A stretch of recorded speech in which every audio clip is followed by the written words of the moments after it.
Now I'll go ahead and share my gaming memory. So this would have been back in like 2010, 2011 maybe. I was playing, actually, I'll go ahead and grab my copy just to really get the nostalgia flowing here, because this is my original copy from like 15 years ago. Spider-Man Web of Shadows Amazing Allies Edition for the PS2. So again, this would have been back in about 2010, 2011 or so, and I remember this was shortly after my parents got a divorce. It was one of the times that I was visiting my mom on the weekend, because basically my parents at the time had this arrangement where I could only see my mom every other weekend.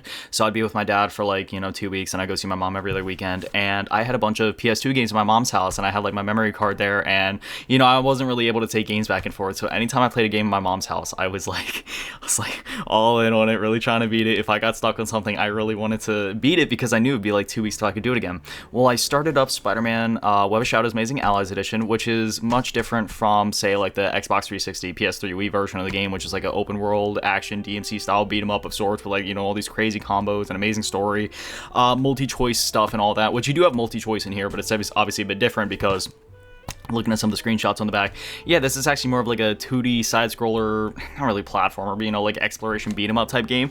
And I remember I got to the end of the first level, and there you fight Venom, very similar to, the actual game where you fight Venom, except in this version of the game, you actually beat him, at least, until the end of the game. I was so stuck on that part for the longest time, because at the time, I was still a kid, I was pretty young. So I was like, I was doing it, I was sitting there mashing all the buttons, I was like, how the hell am I supposed to do it? Because basically how the fight worked, it wasn't just like a normal, oh, you punch a few times, you block, whatever. No, this was a thing where like he basically had like this screen wipe attack, but it wasn't really like screen wipe, it was more like screen dot. So like the more that you were around him when this effect came on screen, the more damage you took, unless you were swinging in midair. And I didn't realize you just had to like swing in midair and just wait. I thought you had to keep punching him. I thought maybe you had to block, maybe you had to like swing kick him instead. It's funny, I tried swing kicking, but I didn't try just staying in place.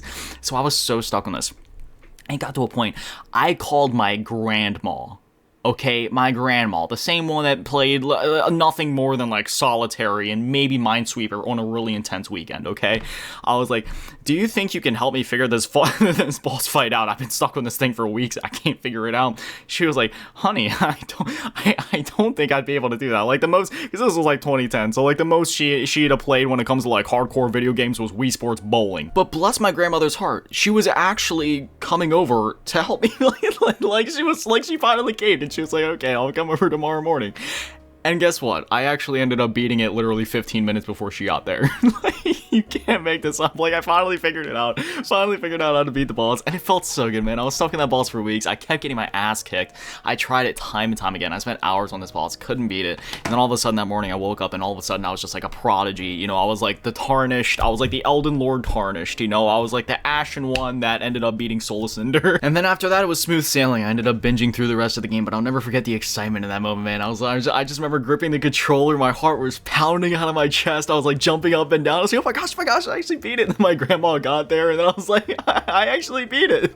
So at that point, she was, she was already there, so she ended up just, talking to my mom or whatever for like 30 minutes or something like that, and they just hung out while I continued to play my game. It's like, I had already beat the thing I was stuck on, but oh my goodness, not only do I have a lot of nostalgia and love for this game in general, it's one I revisit a lot because it's available on both PS2 and PSP, so there's multiple ways to play it.